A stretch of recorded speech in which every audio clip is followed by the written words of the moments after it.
Rakesh Sharma, born on January 13, 1949, a pan-India man, originally belongs to Punjab and completed his education from Hyderabad. It was his childhood dream to fly supersonic jet fighters.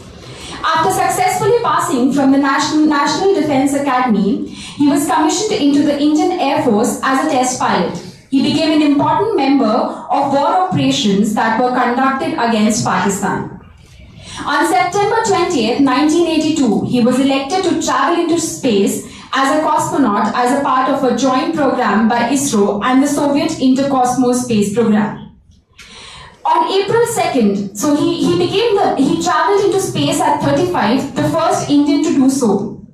The duration of his stay in outer space lasted for 21 hours and 40 minutes and 8 days. While in space, when inquired by Indira Gandhi, as you also saw, on how did India look from outer space, his reply was, "Sare jahan se acha." Mr. Sharma wears his achievements and fames very lightly. Apart from the first Indian to be on space, he has been awarded by the government of his gallantry on successfully completing the given mission. The Hero of Soviet Union and the Ashok Chakra award were the two of the applauds given to his honor. Right now, he is in his dream home with a sloping roof, harvested rainwater, handmade bricks excavated from the plot, and a sunlit study stacked with favorite books and music. He lives with his interior designer wife Madhu and his pet dog Kali. Today he will be enlightening us more about his set of experiences and how to cope with the pull and pressure of the chaotic IT world. Sir. Professor Sadagopal, Mr. Hemchandra, the faculty, students, ladies and gentlemen. Thank you, sir, for such a warm welcome and the words you have spoken. You've elevated me and made me join a hallowed group of individuals with great accomplishments. Thank you. So, ladies and gentlemen, so ever since I received Professor Sadagopal's invitation to be here amongst you, I've been wondering as to how yesterday's professional could possibly keep today and tomorrow's professionals engaged for 45 minutes or so. But after a longish conversation with the director and Mr. Hemchandra and Jagdish, I decided to take the plunge and here I am. You see, I fancy myself as having been a professional, albeit of various shades, because I've had a checkered career, like military aviation, operational experience, test flying, manned space flight, aircraft manufacturing, and to this accomplished gathering of IT professionals, I hesitate to admit that at the fag end of my career, I have worked in the information technology sector as well.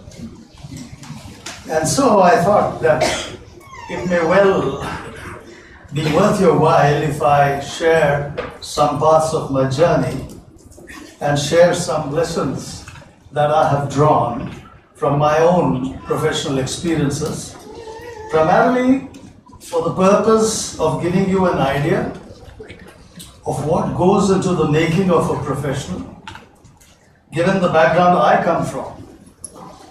I hope that my message ends up shaping the opinions of some of the young professionals who are in the making, and those of you students who are seated here and who are at the threshold of your individual careers.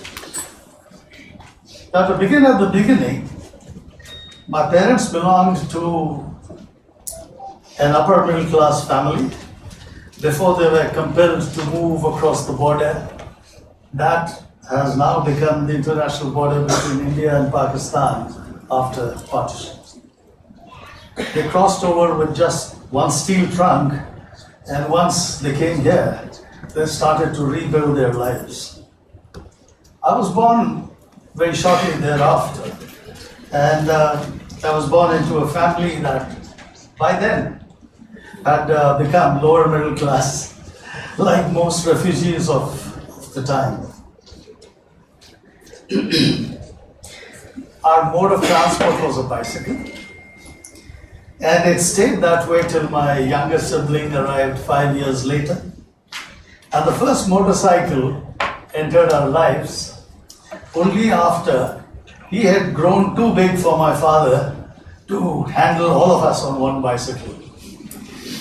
So despite these hardships, my parents were very keen to have their kids put into good schools, because being graduates themselves, they were aware of the advantages of a good education. I grew up quite unaware of the sacrifices they had to make, so that I could go to good school. But as a student, I was more interested in daydreaming and extracurricular activities, excuse me, like sports instead of studies. And I often found myself standing on the last bench in class, punished by my teachers for being talkative and mischievous. In fact, my 7th class teacher, who actually was rather fond of me, called me aside one day as I got down yet again from the last bench when class gave over, and said, you know, Rakesh, I worry about you.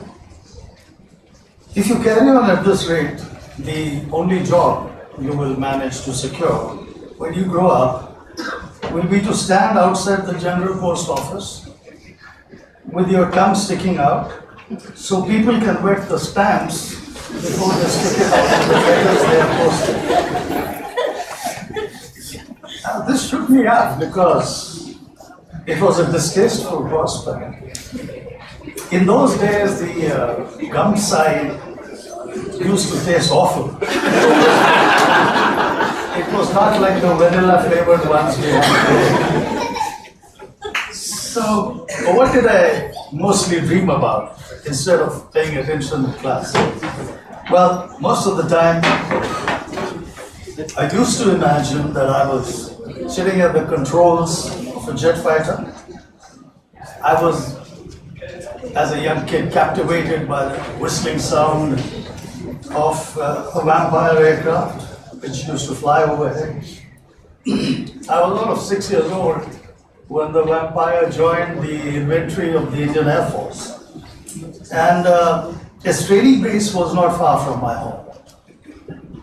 So I was hooked onto flying from a very early age, and it stayed with me.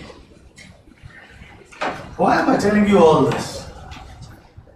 Well, when I look back, I find that having a dream is important, but more important is to be passionate about achieving that dream. The passion gives you staying power, and one does not waver till the end is either achieved or the attempt fails. If passion drives one's choice of career, then he or she will most likely excel in it.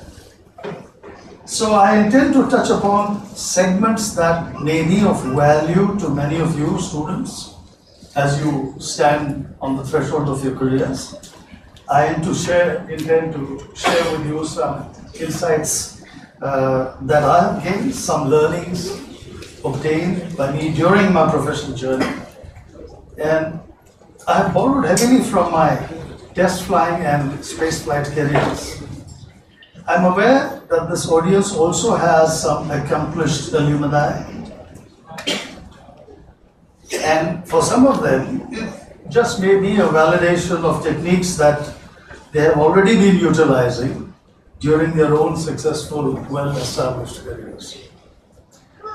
So here I am, 69-year-old retired military veteran, attempting to speak about the future as it is likely to unfold. And in fact, I'm going to suggest a way to prepare for tomorrow today. If I look back at the time gone past And here I am restricting myself only to the 20th and 21st century because this is the time I've lived in both these centuries. I see some astounding developments that have taken place during my own lifetime. Developments in science, in technology, in human endeavor. Now, technology's trajectory in the recent past has been exemplified by the rate at which change has been taking place and the way it has been impacting our day-to-day lives. This particular phenomenon was predicted by Alvin Toffler, the social scientist who foresaw that knowledge and not labor or raw materials would drive future economies. And that more than change, it would be the rate of change that will modify future societal behavior. I think we are living those times now. The IT industry is no different, and the entire technology spectrum has been moving at the same hectic pace. If yesterday's science has become today's reality, I'm sure that today's science fiction will become tomorrow's reality. Nothing is static, least of all technology. We are seeing this in every sector. The technologies we need to acquire for tomorrow's needs have to be futuristic. They cannot be dated. And current technologies need to be either adaptable for future use, or then they will have to be discovered anew to meet the ever-changing requirements. IT, it's no news to you, it can be a big enabler in this transformation. In similar fashion, IIIT, I think, should consider taking full advantage of partnerships that cut across verticals and work towards preparing professionals who will make convergence of technologies happen. Well, that is where the tech world is moving. May I humbly suggest that this could be done by collaborating with technology firms who are already working on developing solutions for varied applications, by studying the capabilities and strengths of each innovative product design lab in the tech space, and embracing critical aspects of each other's innovation culture, while at the same time it beefs up its own curriculum control system. So it beefs up its own curriculum to accommodate and be ready to supply tomorrow's needs by preparing its students for what is to come, for making them employment ready, for future-proofing them.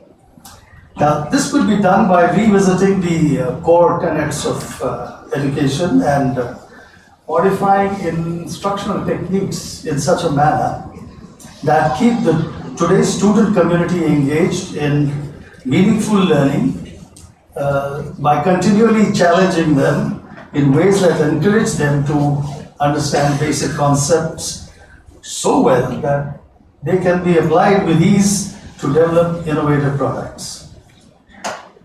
And with my discussions with the professor, with Mr. Hemchandra, and some of the faculty, I'm happy to learn that a lot of this type of work is already happening in IIIT-B in this very sphere. So how do we prepare for tomorrow today? How do we prep for such a future, given that what tomorrow throws at us is largely unknown? Well, for one, we will be, I think, required to shift gears and find ways to transition to a more challenging environment. We'll have to prepare ourselves to face what the future has in store for us. Continuing acceleration in the pace of tech growth and swift changing market expectations will need quicker response times from us, and perhaps the responses themselves will need to be provided not reactively when demanded by users, but proactively by anticipating the type of demands that are likely to be placed on teams that you all will be a part of in the future. Next, I think businesses will need to be prepared to handle a host of other disruptive and destabilizing shifts that may occur. And how do we prepare for this challenge? You'll be interested to know that there are striking similarities in the approach that needs to be adopted both by businesses while prepping for the future and by experimental test flying crews. This sounds crazy, but then this is because nobody has been able to predict future market dynamics with any degree of accuracy. Similarly, no one has been able to predict how an aircraft design that has just left off the drawing board and is now in the air is going to behave during its entire test flying program. In either case, we don't know what lies ahead.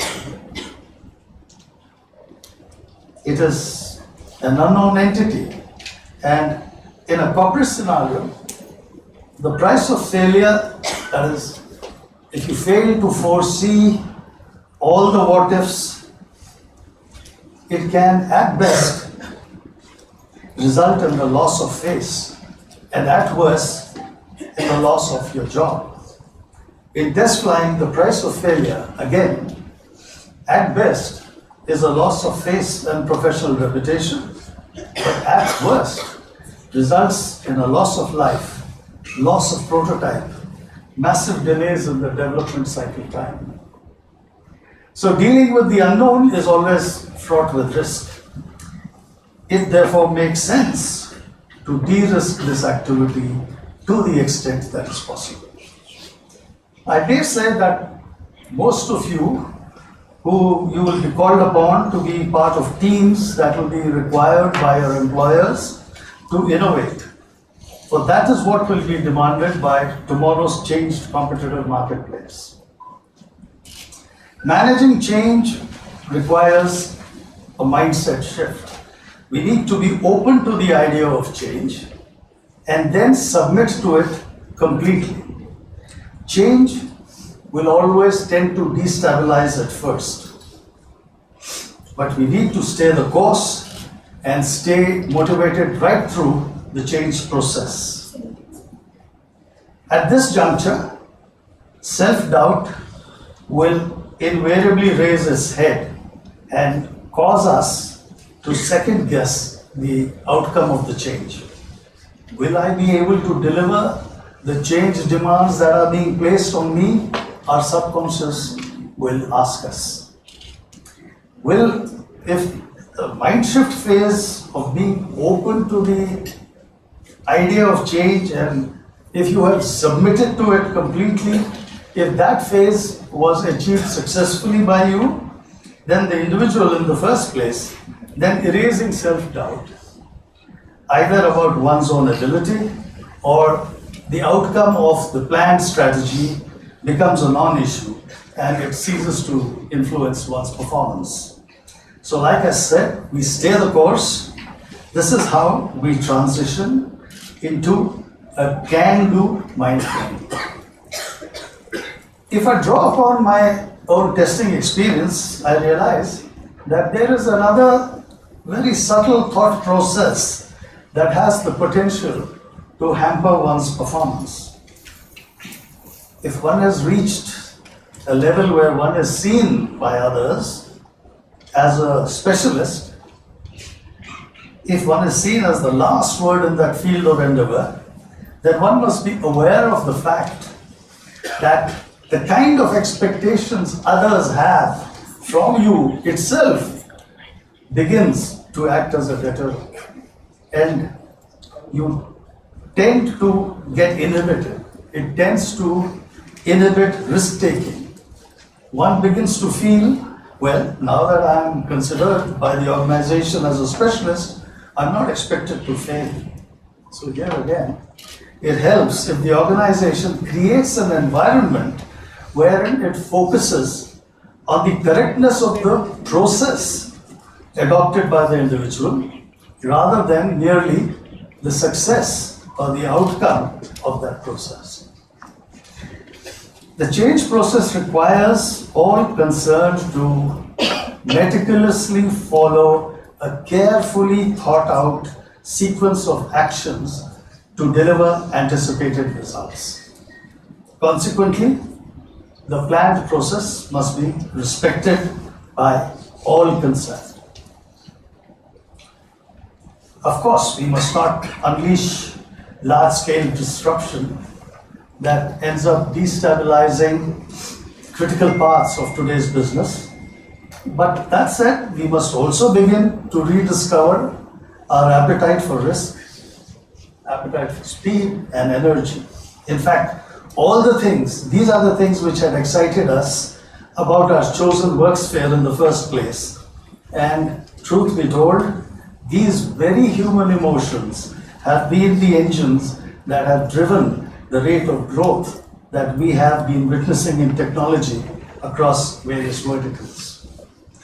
And the next, I think we need to study deeply the factors that are likely to influence achievement of success in the change process itself.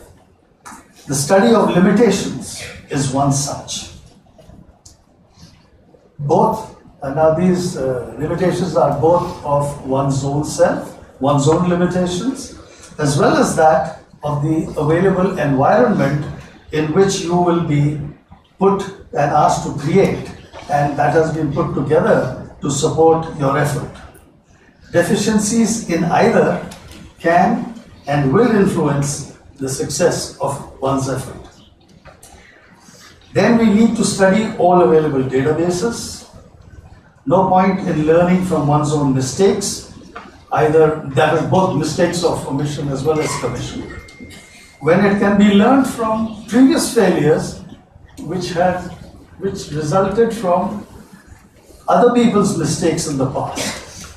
Today, all professional organizations have well-documented knowledge databases that capture the cause-effect phenomena related to past successes and failures. I think we should depend heavily on these nuggets of wisdom. The prep work is now nearly complete, and knowledge which has been thus gained up till this stage can be used to fail-proof either the prototype evaluation phase or the go-live rollout process, as the case may be. And this ought to enable the evaluator or the innovation team members to execute the plan with confidence and worth. All that remains now is for us to execute that plan with precision so as to ensure that we minimize the chance of failure. If I put it differently, poor execution should not become the sole contributory factor for a good idea either remaining stillborn or dying a premature death. So now, let us attempt to define tomorrow's professional. Up until now, we were merely adept at delivering what was asked of us, and we became the backroom boys of the world. But today, as the nation strives to move up the development ladder, we need to convert our back offices into innovation labs. Today, it's difficult to corner market share. It's getting more and more difficult. And going forward, I think the differentiating parameters that will ensure success will be innovative ability, agile responses to changing environments, the creation of enabling workspaces, and proactive approaches to ensure that we start developing foolproof strategies which are weighted towards fire prevention rather than firefighting. For that is how we will learn diligence. That is how we will learn to design and develop robust products of high quality and reliability. Now, since managing change is becoming such an important prerequisite for attaining success in future, it stands to reason that the professionals of tomorrow must also reskill themselves both technologically and attitudinally. How do we prepare for all this? For one, the professionals, as we understand him or her, will have to be reborn with a professional outlook different to what works today. And so the time has come to minutely examine what traits should tomorrow's professional have in order to be successful. I believe the professionals of tomorrow must first resolve the conflict in their heads as to what constitutes success. What is success? Indeed, success itself needs to be redefined. Is success just financial wealth? Is it a high salary, a fancy designation, perhaps a corner office? Or is it professional fulfillment through gaining a professional reputation? Through respect gained from your peers for being an innovator, for being a risk taker, for having a courage of one's conviction, for being an empathetic leader. In other words, for being a thorough and well-rounded professional. More importantly, how do we become tomorrow's professional today? How do we make ourselves future ready? What should be the attributes of tomorrow's professional? And again, I believe that to excel, the person must be passionate about the job that he or she has chosen. Don't go into it just because it pays better. I talked about this at the start of my presentation. And next is actually a no-brainer. The person has to have innovative ability. More often than not, those who choose jobs they are passionate about end up having innovative ability by the time they attain a degree of excellence in that field. And these types will stay focused and not be deterred by minor reverses. Then there is attitude. Now, attitude as an attribute is an important parameter for tomorrow's professional, especially for innovators. And I think attitude is best exemplified by that living legend of basketball, Michael Jordan. In his own words, he had said, I have missed more than 9,000 shots in my career. I've lost almost 300 games. 26 times I've been trusted to take the game-winning shot and missed. I failed over and over and over again in my life, and that is why I succeed.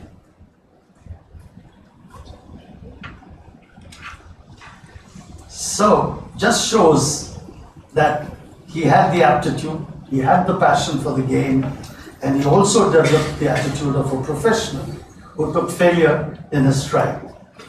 Now, by far the most important trait I have left for the last, and that is integrity.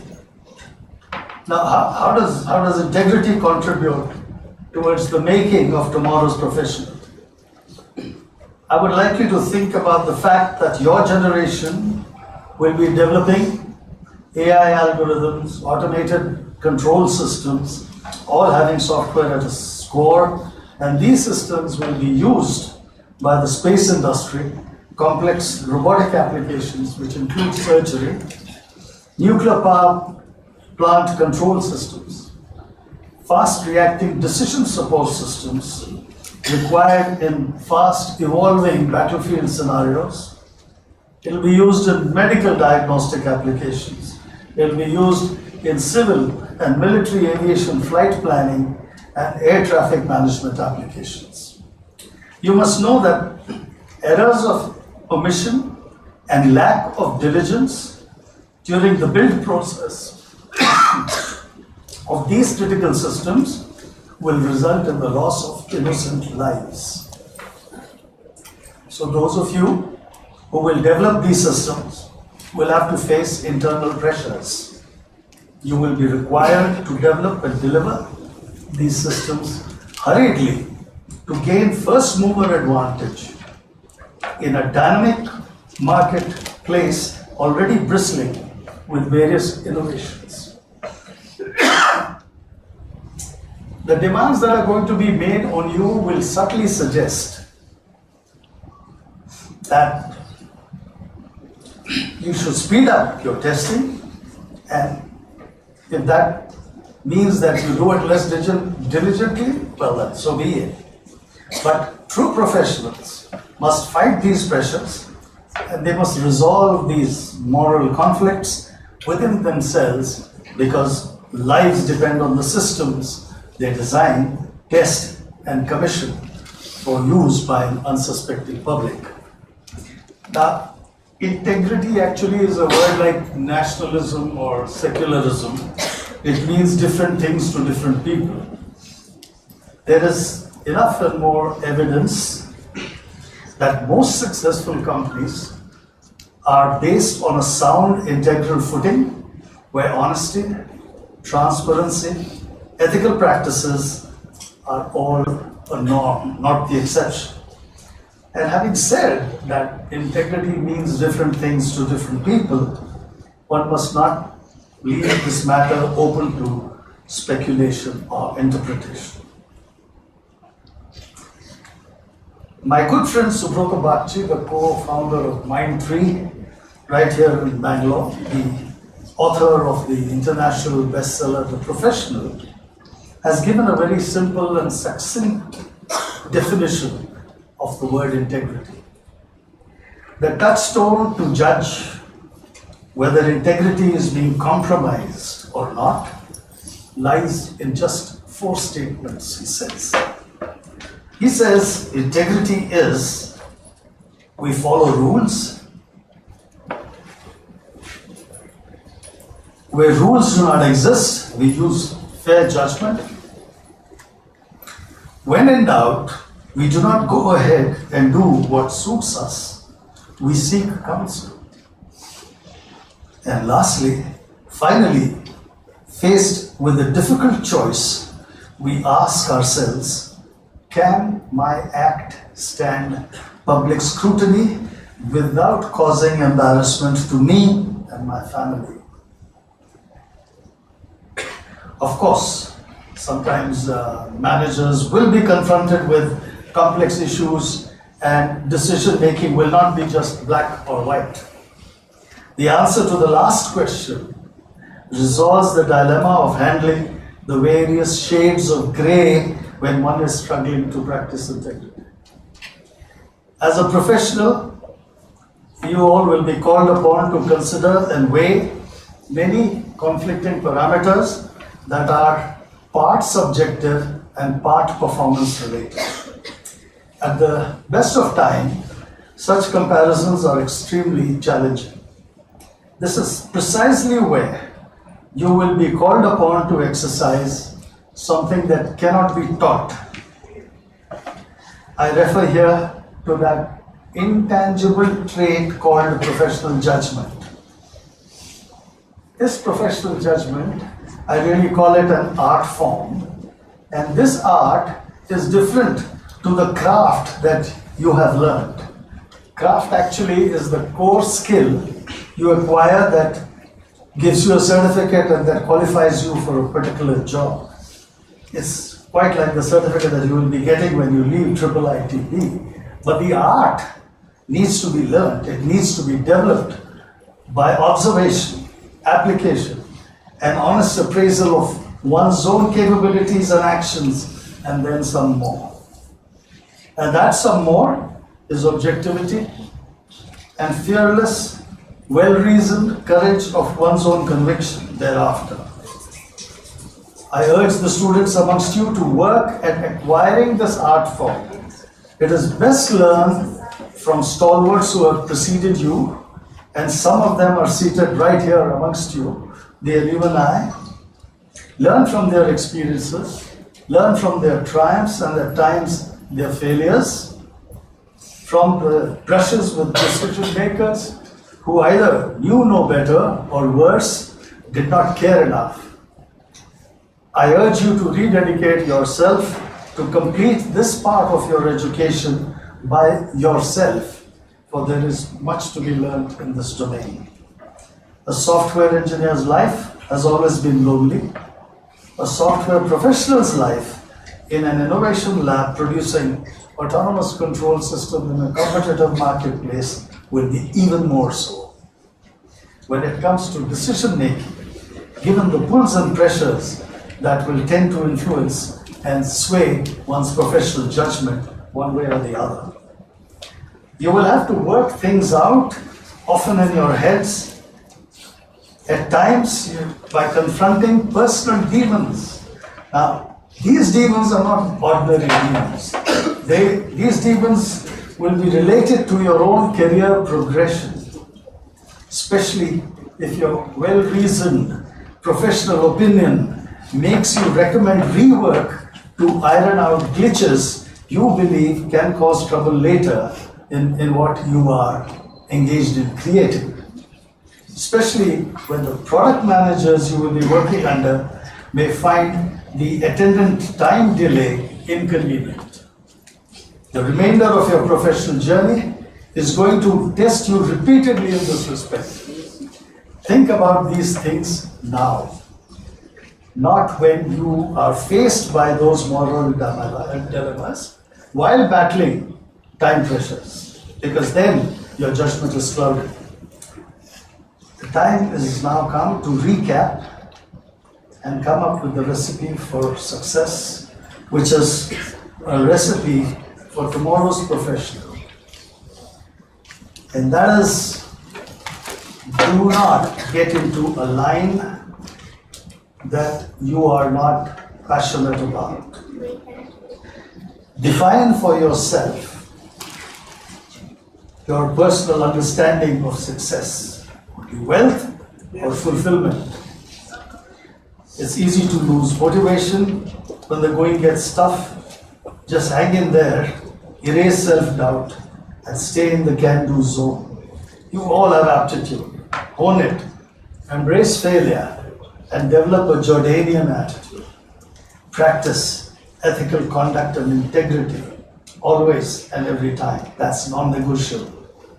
And I think lastly, you must have a purpose higher than yourself. It eases your passage through challenges. It helps you to remain motivated.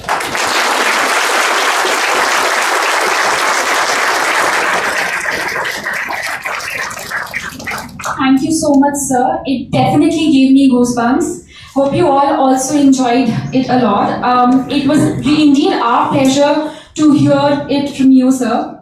Now I would like to open the court for a few questions, a quick round of questions. Anyone from the audience wants to ask anything? Good morning, sir. I'm Shifali from the third batch. Okay, this is not a question related to me, but my daughter, who's in 10th standard now, her dream is to be an astronaut. And my son wants to join NDA. So both are related to you. Okay. So we want to know what is the route that goes to Mars, because that is where she wants to be. You want to go to Mars? Yeah, at least. You see, it's like this. Earlier on, everybody felt that to be an astronaut, you've got to be a military pilot, you've got to be a test pilot. That's not true anymore. And why it's not true is that broadly, the exploratory bit, the experimentation, the experimental test flying areas to do with space flight are more or less over. Craft are relatively safer. So, and today, humanity is preparing to set up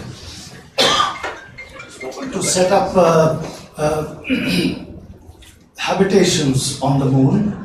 And as you know, to set any habitation, you will have to have experts from various disciplines, because you've got to create an ecosystem where a human being can survive. So if you can be an environmental engineer and go to space, that will make you an astronaut. Anybody who goes above 100 kilometers is an astronaut, okay?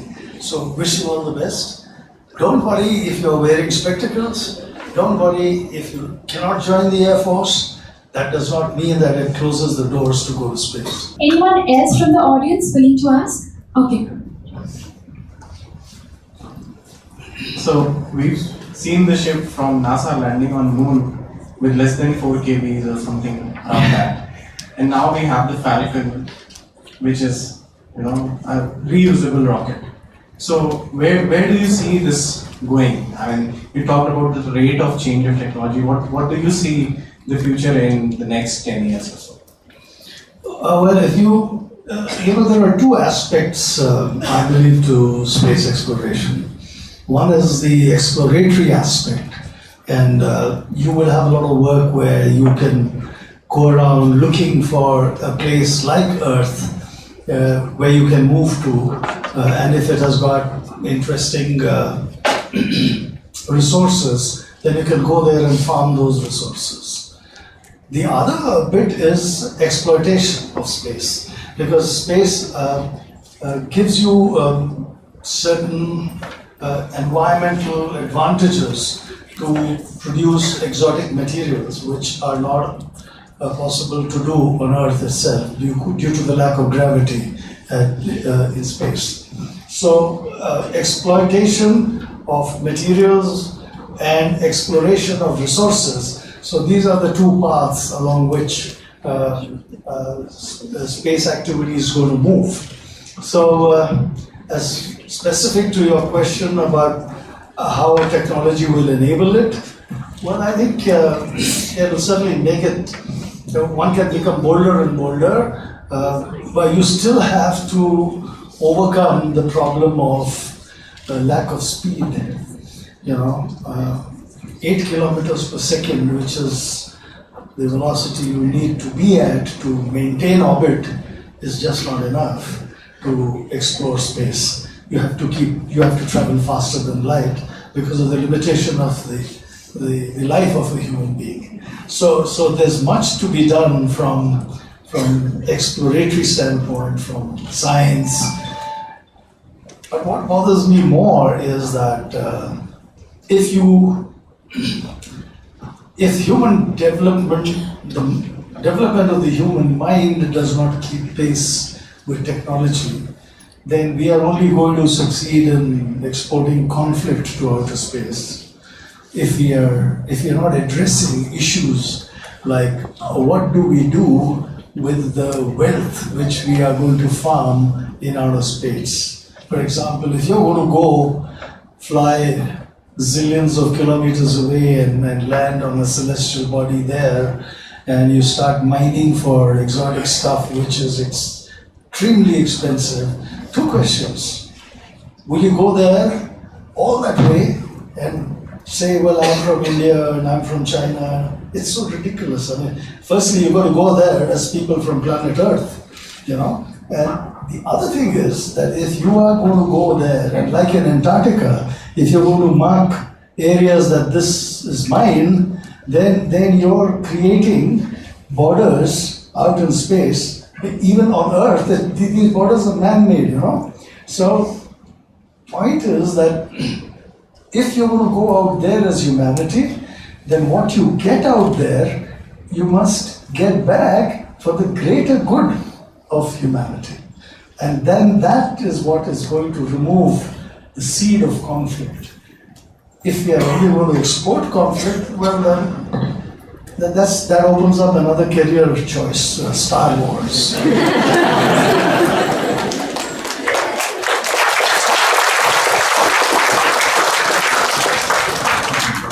Yes, Ajay here. Here. Yeah. Okay, I have actually two questions. So you have a bigger cosmic perspective than all of us because you've seen us from a further distance. So two questions is one, in your stay in space, what do you miss the most right now being on Earth?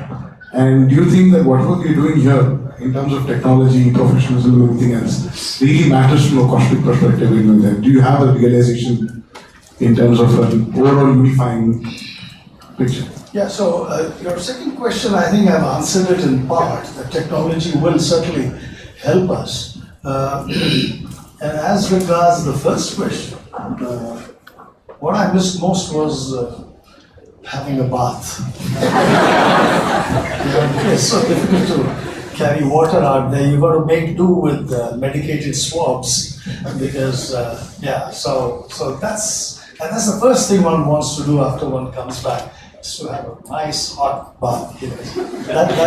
That's how Indians are. Some of us bathe twice a day.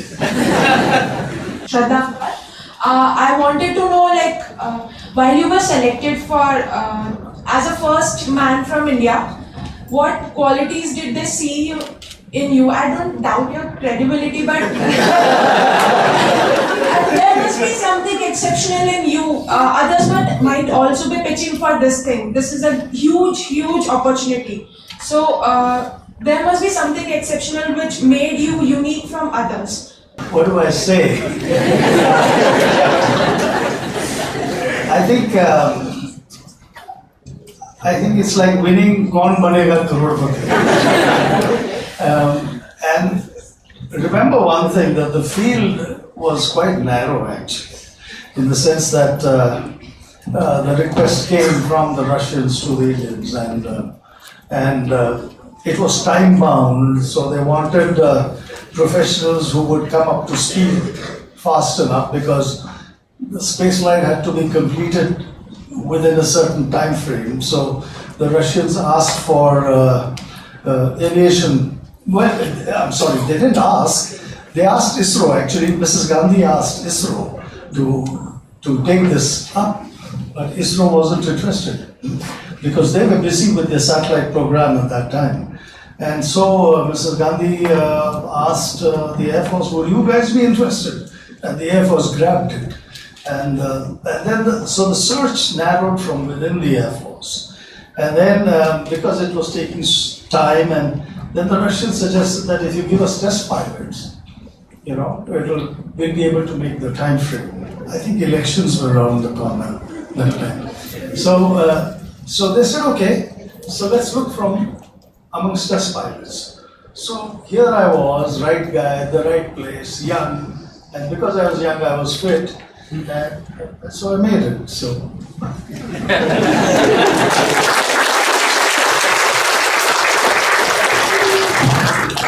I think just to follow up on a second question, she wanted to know your daily routine. My daily routine today?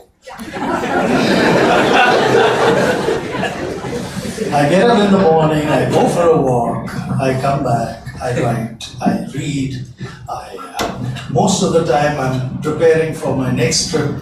The more I don't want to travel, the more I find I have to travel. I basically keep looking for various excuses that can sound convincing so that I can stay at home and enjoy the environment I'm lucky to live in.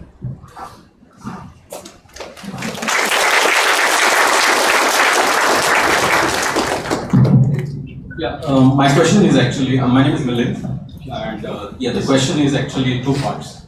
You talked about integrity and for the AI part, the artificial intelligence and the automated control system.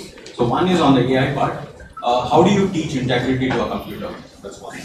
And second one is, in automated control system and fly-by-wire automated systems which the pilots will now start using, The concept is half the thing will be taken over by the plane. Half the thing? Will be taken over by the plane, which automatically decides for you a lot of parameters. But one thing which cannot be taught is sacrifice.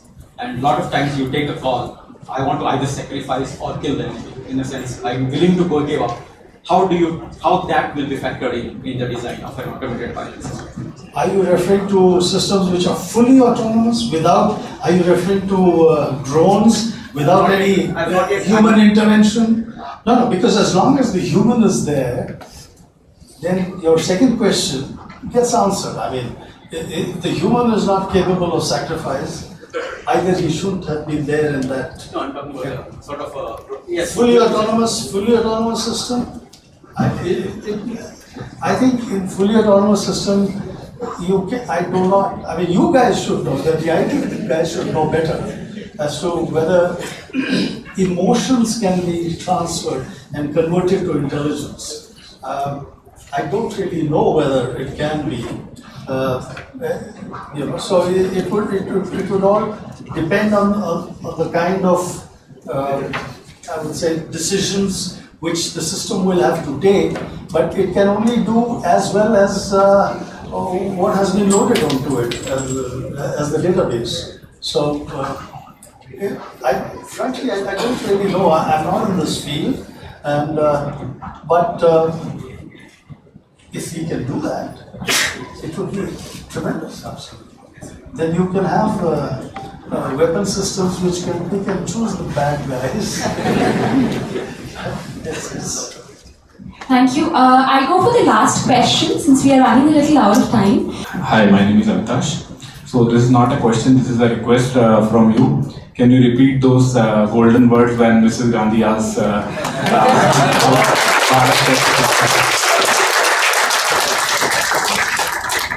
सारे जहां से अच्छा दोस्ता हमारा सारे जहां से अच्छा.